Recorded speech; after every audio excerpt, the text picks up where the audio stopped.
తెలిసినవాడు. యేసు వారి విశ్వాసమును చూచి, అది అక్కడండి.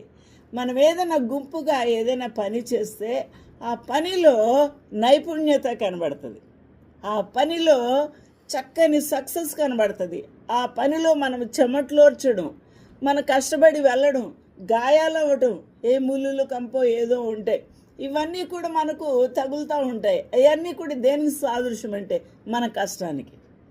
ఈ రోజున మనం ఆలోచన చేయాల్సింది, యేసుక్రీస్తు ప్రభు చూసింది పేషెంట్ని కాదు, ముందు ఎవరిని చూశాడు? వారి విశ్వాసమును చూసి, నలుగురు విశ్వాసమును చూశాడు. ఐదవది ఆ పేషెంట్ విశ్వాసమును కూడా చూశాడు. ఈ రోజున మనము కూడా ఏదైనా దేవుని కార్యం చేసినప్పుడు మనము ఎలా చేయాలి? కలెక్టివ్గా కలిసి, ఒకరినొకరు కలిసి మనం పని చేసినప్పుడు అది చాలా అద్భుతంగా ఉంటుంది. యేసు ప్రభు నన్ను చూస్తున్నాడు, నా పనిని చూస్తున్నాడు, నా బాధ్యతను చూస్తున్నాడు, నా ప్రయాసం చూస్తున్నాడు, నా అలుపెరగని పోరాటాన్ని చూస్తున్నాడు అని మనం ఏం చేయాలన్నమాట? కష్టపడుతూనే ఉండాలి. ఇక్కడ యేసు వారి విశ్వాసమును చూసి ఏమంటున్నాడు చూడండి, కుమారుడా. యేసు ప్రభుకి కుమారుడు అవుతాడా? ఆలోచన చేయండి. సంగీత, యేసు ప్రభుకి కుమారుడా వరుసకి? మరి ఎందుకు అలాగన్నాడు?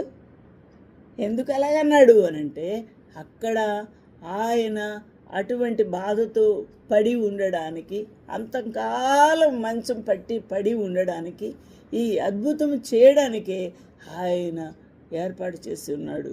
ఆయన సృష్టికర్త కాబట్టి ఆ సృష్టికర్త తండ్రికి ఈయన కుమారుడు.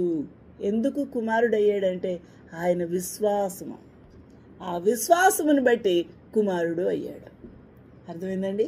విశ్వాసం ఆయనలో ముందు పుట్టింది. అందుకనే దేవుని ప్రార్థించుకుంటున్నాడు. హృదయంలో అంతా కూడా ప్రభు జపమే. అయ్యా నన్ను కాపాడు, నన్ను క్షమించు, నన్ను కాపాడు, నన్ను బాగు చేయి. ఇదే ఆయన ప్రార్థన అయి ఉంటుంది. అందుకనే కుమారుడా అన్నాడు. ఈరోజున ఆ మూలుగు దేవుడు విన్నాడు, ఆ మొర్ర దేవుని సన్నిధి చేరింది.